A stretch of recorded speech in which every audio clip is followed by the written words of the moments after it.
Considered to be a classic piece of literature of the feminist genre, The Joys of Motherhood is the 1979 novel written by the Nigerian-born legend Buchi Emecheta. Set in Lagos, Nigeria, over a number of decades, this tragic story includes such themes as motherhood, betrayal, fertility, polygamy, childbearing, barrenness, capitalism, poverty, colonization, tradition, superstition, and the pains of motherhood. At the village of Oboli in the Ibusa homeland, there is a proud and dignified local chief called Nokocha Abadi, who is very much smitten with the beautiful village ornament, a young woman called Ona. While hunting one day, Abadi is wounded severely by an elephant, so Ona takes up the duties of nursing him back to health. When he recovers from his wounds, Abadi disgraces Ona by raping her, resulting in Ona becoming pregnant. Abadi's older wife, Agunwa, becomes very ill and dies afterwards. At her funeral, she is buried with the head of a slave girl, as custom entails, and of course against the slave girl's will.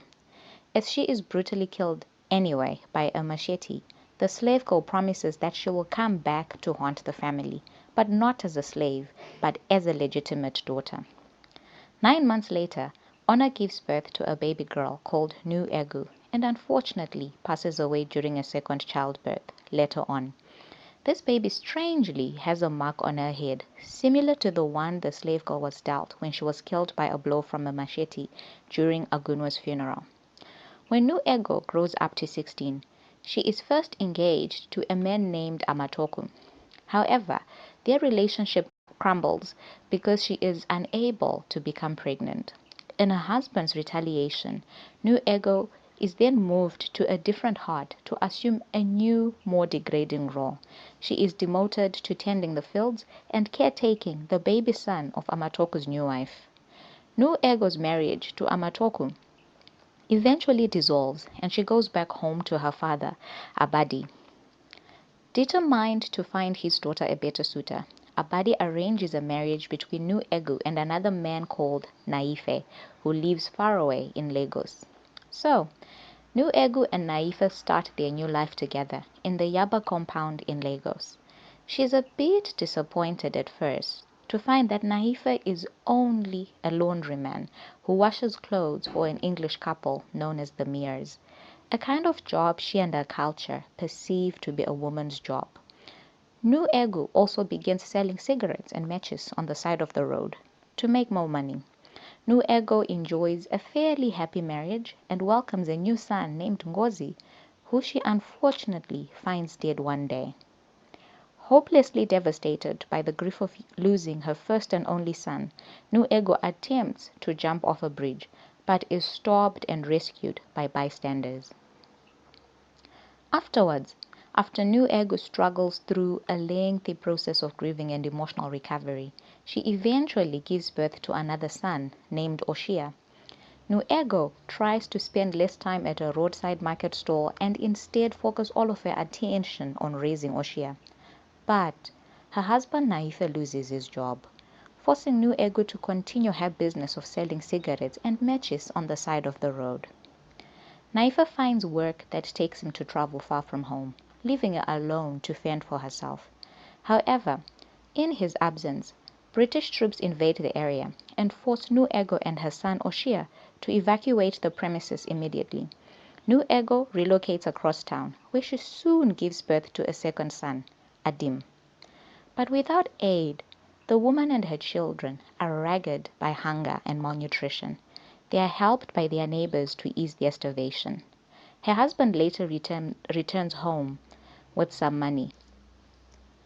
Later on, Naife gets the news that his brother has died in Ibusa. As a result, Naife traditionally inherits his brother's wives, but only one, called Adaku, wishes to travel back to Lagos to live with them. The wife, Adaku, arrives with her daughter, immediately triggering a jealous tension between her and Nnu Ego. Later, Naife finds another job of mowing grass for the railroad, and around this time, Adaku and Nnu Ego both fall pregnant. Nnu Ego gives birth to twin girls, Kehinde and Taiwo, while Adaku gives birth to a son who dies soon after birth. Naife is then forced to enlist in the army and transported to India to fight in World War II. He leaves Nnu Ego pregnant again, who uses his partially saved salary to take her family back to Ibusa. After 2 funerals, including that of her father, Abadi, Nnu Ego doesn't want to go back to Lagos. However, Naife's brother's wife, Adanko, convinces her to return so she can look after Adaku. Upon her return, she finds a sum of money left behind by Naife during a brief visit back to Lagos. As the years roll on, the conflict between Nnu Ego and Adaku escalates, resulting in the former insulting the latter's cousins during a visit. Because of the conflict, Adaku decides to move out with her children. Nnu Ego is left behind, but impoverished as Naife's annual commissions are discontinued due to an institutional glitch. Naife returns home and spends his last money. The family relocates to the other side of town. There, Oshia and Adim declare their intentions of earning a higher education. Oshia tells Naife he has earned a scholarship to study in America, but Naife condemns Oshia for betraying his sonly duties. Their twin daughters get engaged. Taiwo is arranged to marry an Igbo, while Kehinde runs away and elopes to marry a Yoruba.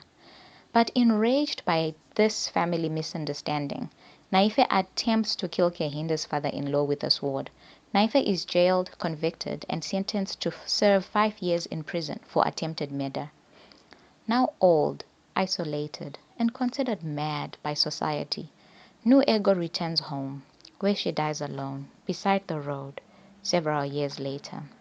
Oshia returns and holds an extravagant funeral in the honor of the sacrifices his mother made for them in their lives.